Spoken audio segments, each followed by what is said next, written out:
الحمد للہ جل وعلا وصلی اللہ وسلم علی رسولہ المصطفیٰ ونبیہ المجتبیٰ وامینہ علی وحی السماء شافع الشفاعاء یوم الجزاء اما بعد فاعوذ باللہ من الشیطان الرجیم بسم اللہ الرحمن الرحیم اللہ لطیف بعبادہ یرزق من یشاء وهو القوی العزیز صدق اللہ مولانا العظیم ونحن على ذلك لمن الشاہدین والشاکرین والحمد للہ رب العالمین۔ السلام علیکم ورحمۃ اللہ وبرکاتہ۔ امید ہے تمام دوست احباب خیر و عافیت سے ہوں گے، اور دعا ہے اللہ رب العزت آپ تمام حضرات کے علم میں، عمل میں، عمر میں، رزق میں، اولاد میں، کاروبار میں برکتیں، وسعتیں، رحمتیں عطا فرمائے۔ آج کا ہمارا جو سبق ہے وہ بھی معاشی تنگی اور پریشانی کے متعلق ہے۔ پہلے ہمارے رزق کے حوالے سے کچھ اسباق گزر چکے ہیں، کچھ ساتھی، کچھ احباب، کچھ دوست ان اعمال کو کر رہے ہیں، کوئی پورا کر چکا ہے، کوئی ابھی کر رہا ہے، کچھ ساتھیوں نے ابھی شروع کرنا ہے، کافی سارے ساتھی اجازت لے چکے ہیں، طریقہ دوبارہ بھی پوچھ چکے ہیں۔ تو میری ایک تو گزارش ہی ہے آپ تمام احباب اور ساتھیوں سے کہ آپ میرے اس سبق کو مکمل دیکھا کریں اور غور و فکر کے ساتھ سنا کریں، تاکہ آپ کو دوبارہ میرے سے پوچھنے کی زحمت نہ اٹھانی پڑے۔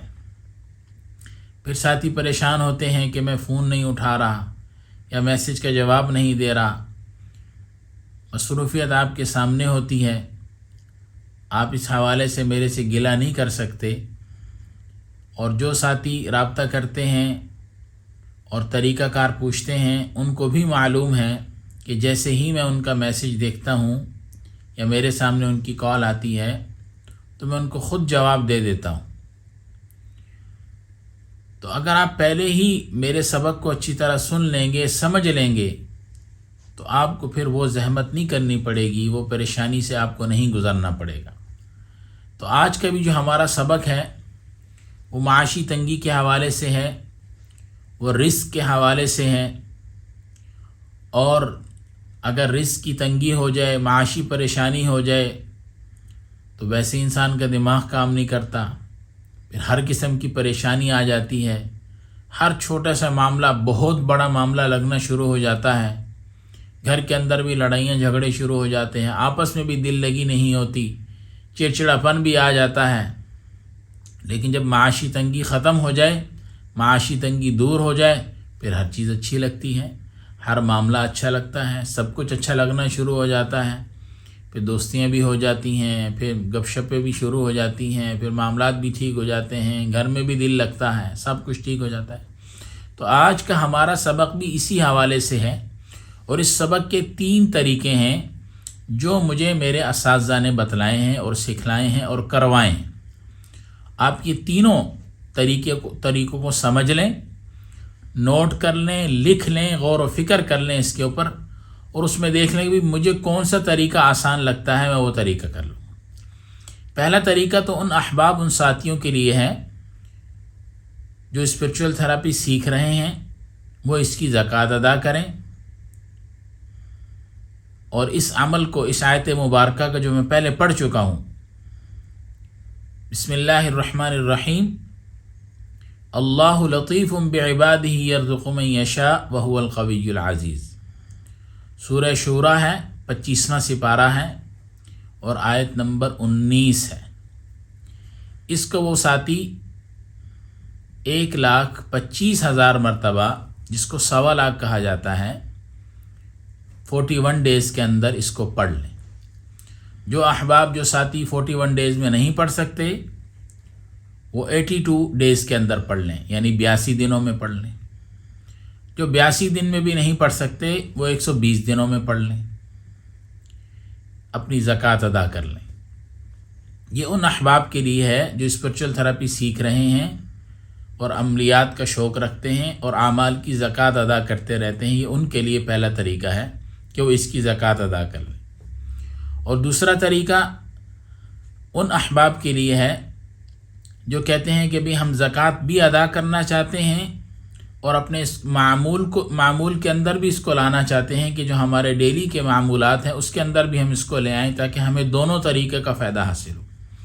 تو ان کا طریقہ کار یہ ہے کہ وہ روزانہ اس کو جو مخصوص تعداد کیا ہے، 100 دفعہ پڑھ لیں، 1000 دفعہ پڑھ لیں، 2000 دفعہ پڑھ لیں، 3000 دفعہ پڑھ لیں، 2500 دفعہ پڑھ لیں، 300 دفعہ پڑھ لیں. یعنی جو بھی تعداد وہ مخصوص اپنی کرنا چاہیں، ایک مخصوص تعداد بنا لیں ڈیلی کی کہ میں نے اس مخصوص تعداد کے اندر اس کو روزانہ پڑھنا ہے، وہ پڑھتے رہیں. یہ دوسرا طریقہ ہے. تیسرا طریقہ دوسرے طریقے کے ساتھ جڑ سکتا ہے. وہ کیسے؟ کہ جو احباب چاہتے ہیں کہ بھئی عمل بھی ہم کرتے رہیں کہ جس سے ہم اس کا فائدہ اٹھا لیں اور زکوٰۃ بھی ہم ادا کرتے رہیں، تو دوسرے طریقے پر اپنا معمول تو بنا لیں ڈیلی کا کہ ہم نے اتنی پڑھنی ہے، زکوٰۃ ادا ہوتی رہے گی. اور اس کو عمل میں لانے کے لیے اس کا تیسرا طریقہ ہے، وہ بھی اس کے ساتھ جوڑ لیں. تیسرا طریقہ کیا ہے وہ بھی آپ سمجھ لیں. تیسرا طریقہ یہ ہے کہ فجر کی نماز کے فوراً بعد تسبیحات سے فارغ ہو کر، اپنے معمولات سے فارغ ہو کر، دائیں ہاتھ کی انگلیوں کے پوروں کے اوپر 72 مرتبہ اس آیت مبارکہ کو پڑھنا ہے. 72 مرتبہ. کچھ احباب 73 مرتبہ بھی کہتے ہیں، کچھ احباب کچھ اساتذہ 70 مرتبہ بھی کہتے ہیں. تو مجھے میرے اساتذہ نے 72 مرتبہ پڑھوایا ہے، اسی لیے میں آپ کو 72 مرتبہ پڑھوا رہا ہوں، یعنی 72. فجر کی نماز کے بعد اپنے معمولات سے فارغ ہو کر سیدھے ہاتھ یعنی دائیں ہاتھ کی انگلیوں کے پوروں کے اوپر 72 مرتبہ آپ نے اس آیت مبارکہ کو پڑھنا ہے. بسم اللہ الرحمن الرحیم. اللہ لطیف بعبادہ یرزق من یشاء وهو القوی العزیز. 1 مرتبہ. اسی طرح اللہ لطیف بعبادہ یرزق من یشاء وهو القوی العزیز. 2 مرتبہ. شروع میں 1 مرتبہ بسم اللہ پڑھنی ہے، پھر اس کے بعد بسم اللہ کے بغیر آپ اس کو 72 دفعہ یعنی 72 مرتبہ اس کو مکمل کر لیں. یہ آپ کا ڈیلی کا وظیفہ، اس کو ڈیلی کا معمول بنا لیں. پھر آپ دیکھیں کہ اللہ رب العزت کیسے. اچھا اس کا ترجمہ پڑھ لیجئے گا، آپ اس کا ترجمہ پڑھ لیجئے گا، پھر آپ کو انشاءاللہ اچھی طرح سمجھ آ جائے گی کہ اس آیت مبارکہ کی کیا برکات ہیں اور کیسے اللہ رب العزت نوازتے ہیں. لیکن یاد رکھیں اس کا وقت یہی ہے، اس وظیفے کا جو وقت ہے، اس وظیفے کو پڑھنے کا جو ٹائم ہے وہ یہی ہے کہ فجر کی نماز کے بعد اپنے معمولات سے فارغ ہو کر ہاتھ کے پوروں کے اوپر ہاتھ کی انگلیوں کے جو پوروں کے اوپر 72 مرتبہ اس عمل کو پڑھنا ہے. اور پھر دیکھیں کہ اللہ رب العزت آپ کے رزق کے دروازے کیسے کھولتے ہیں. آج کا یہ ہمارا سبق ہے، اس کو نوٹ کر لیں، غور و فکر کر لیں. اللہ رب العزت مجھے آپ کو عمل کی توفیق عطا فرمائے. السلام علیکم ورحمۃ اللہ وبرکاتہ.